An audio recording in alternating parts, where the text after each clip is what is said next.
땅, 그 문턱에서 모세의 위대한 지도 아래 이집트를 탈출하고 40년간의 광야 생활을 마친 이스라엘 백성은 마침내 약속의 땅 가나안의 문턱에 섰습니다.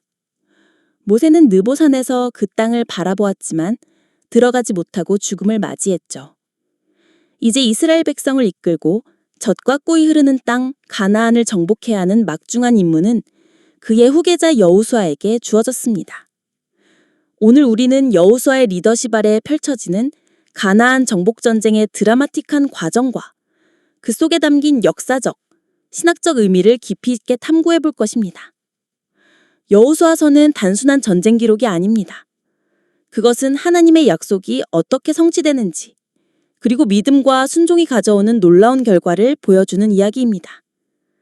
하지만 동시에 가나안 정복 전쟁은 오늘날 우리에게 많은 윤리적 질문을 던지기도 합니다. 어떻게 사랑의 하나님이 전쟁과 사륙을 명령하실 수 있는가? 이 질문에 대한 답을 찾기 위해 우리는 당시 고대 근동의 역사적 배경과 문화적 상황을 면밀히 살펴볼 필요가 있습니다. 자, 그럼 여호수아와 함께 약속의 땅, 가나안으로 진격해 볼까요? 요단강을 건너다. 믿음의 첫걸음. 여호수아가 이스라엘 백성을 이끌고 가장 먼저 마주한 관문은 요단강이었습니다. 마침 추수시기라 강물이 넘실거리고 있었죠. 마치 40년 전 홍해 앞에서 그랬던 것처럼 이스라엘 백성은 또다시 거대한 물줄기 앞에 섰습니다. 이때 하나님은 여호수아에게 놀라운 명령을 내리십니다. 제사장들에게 언약궤를 메고 요단강으로 들어가라는 것이었습니다. 제사장들이 믿음으로 발을 내딛자 넘실거리던 요단강물이 멈춰서고 이스라엘 백성은 마른 땅을 밟고 강을 건너게 됩니다. 이 요단강 도하 사건은 단순한 기적이 아니었습니다. 그것은 홍해의 기적을 경험하지 못한 새로운 세대에게 하나님의 능력을 보여주고 여호수아의 리더십을 확립하며 가나안 정복 전쟁의 시작을 알리는 상징적인 사건이었습니다. 요단강을 건넌 이스라엘 백성은 길갈에 진을 치고 요단강에서 가져온 12개의 돌로 기념비를 세웁니다. 이는 하나님의 놀라운 역사를 후손들에게 전하기 위함이었습니다. 또한 그들은 길갈에서 할례를 행하고 유월절을 지킵니다. 할례는 하나님의 언약 백성이라는 표징이었고 유월절은 이집트에서의 구원을 기념하는 절기였습니다. 이 두 가지 의식을 통해 이스라엘 백성은 자신들의 정체성을 재확인하고 가나안 정복 전쟁을 위한 영적인 준비를 갖추게 됩니다. 여기서 우리는 한 가지 흥미로운 점을 발견할 수 있습니다. 전쟁을 앞두고 군사력을 강화하는 대신 이스라엘 백성은 종교적인 의식을 통해 하나님과의 관계를 먼저 바로 세웠다는 것입니다. 이것은 가나안 정복 전쟁이 단순한 인간의 전쟁이 아니라 하나님의 전쟁임을 보여주는 중요한 대목입니다. 여리고성 함락, 순종과 믿음의 승리. 가나안 땅의 첫 번째 관문은 난공불락으로 여겨지던 여리고성이었습니다. 견고한 성벽으로 둘러싸인 여리고성은 이스라엘 백성에게 큰 위협이었습니다. 이때 하나님은 여호수아에게 상식적으로 이해하기 어려운 명령을 내리십니다.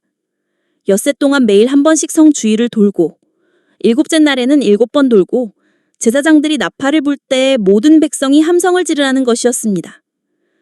이스라엘 백성은 하나님의 말씀에 순종하여 그대로 행했고 마침내 7째 날 함성과 함께 여리고 성벽은 무너져 내렸습니다. 이 여리고성 함락 사건은 인간의 힘이나 전략이 아닌 오직 하나님의 능력과 백성들의 순종으로 얻은 승리였습니다. 여리고성 함락 이야기는 고고학적으로도 많은 논쟁을 불러일으켰습니다. 과연 성경의 기록처럼 여리고 성벽이 실제로 무너졌을까요? 고고학자들은 여리고 유적지에서 여러 차례 발굴 작업을 진행했고 실제로 무너진 성벽의 흔적을 발견하기도 했습니다. 물론 그 연대와 원인에 대해서는 학자들마다 의견이 분분하지만 여리고성이 고대 가나안의 중요한 도시였고 파괴와 재건을 반복했다는 사실은 분명합니다. 중요한 것은 여리고성 함락 이야기가 이스라엘 백성에게 하나님의 약속에 대한 확신을 심어주고 앞으로의 정복전쟁에 대한 용기를 주었다는 점입니다. 또한 이 이야기는 우리에게 어떤 어려움 앞에서도 하나님의 방법을 신뢰하고 순종할 때 기적적인 승리를 경험할 수 있다는 교훈을 줍니다. 아이성 전투, 죄의 결과와 회개. 여리고성에서의 압도적인 승리 이후 이스라엘 백성은 작은 성읍인 아이성을 공격합니다. 하지만 예상과 달리 아이성 전투에서 참패하고 맙니다. 이 패배는 이스라엘 백성에게 큰 충격과 두려움을 안겨주었습니다. 여호수아는 하나님께 그 이유를 묻고 하나님은 백성 중에 죄를 범한 자가 있기 때문이라고 말씀하십니다. 조사 결과 아간이라는 사람이 여리고성에서 하나님께 바쳐진 물건을 몰래 훔친 사실이 드러납니다. 아간과 그의 가족은 이 죄로 인해 처벌을 받고 이스라엘 백성은 다시 아이성을 공격하여 승리하게 됩니다. 이 아이성 전투 이야기는 죄가 공동체 전체에 미치는 영향과 하나님의 거룩하심을 보여주는 중요한 사건입니다. 아간의 범죄는 단순한 도둑질이 아니었습니다. 그것은 하나님의 명령에 대한 불순종이자 공동체의 거룩함을 더럽히는 행위였습니다. 이스라엘 백성은 여리고성의 모든 것을 하나님께 바치라는 명령을 받았지만 아간은 탐욕에 눈이 멀어 그 명령을 어겼습니다. 이로 인해 이스라엘 전체가 아이성 전투에서 패배하는 결과를 맞이하게 된 것입니다. 이 이야기는 개인의 죄가 결코 개인의 문제로 끝나지 않고 공동체 전체에 영향을 미칠 수 있다는 것을 보여줍니다. 또한 하나님의 백성은 거룩함을 유지해야 하며 죄에 대해서는 단호하게 대처해야 한다는 교훈을 줍니다. 아이성 전투에서의 패배와 승리는 이스라엘 백성에게 하나님의 공의와 자비를 동시에 경험하게 하는 중요한 계기가 되었습니다. 가나안 정복 전쟁과 땅 분배, 약속의 성취. 아이성에서의 승리 이후 여호수아는 가나안 중부, 남부, 북부 지역을 차례로 정복해 나갑니다. 기브온 전투에서는 하나님께서 태양과 달을 멈추어시는 기적을 행하시며 이스라엘의 승리를 도와주셨습니다. 이처럼 가나안 정복 전쟁은 하나님의 초자연적인 개입과 이스라엘 백성의 용맹함이 함께 어우러진 역사였습니다.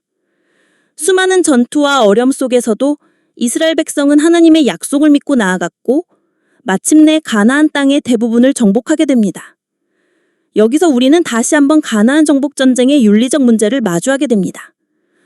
성경은 이스라엘 백성이 가나안 족속을 진멸하라는 하나님의 명령을 받았다고 기록하고 있습니다. 이는 오늘날의 관점에서 보면 매우 잔인하고 폭력적인 명령으로 보일 수 있습니다.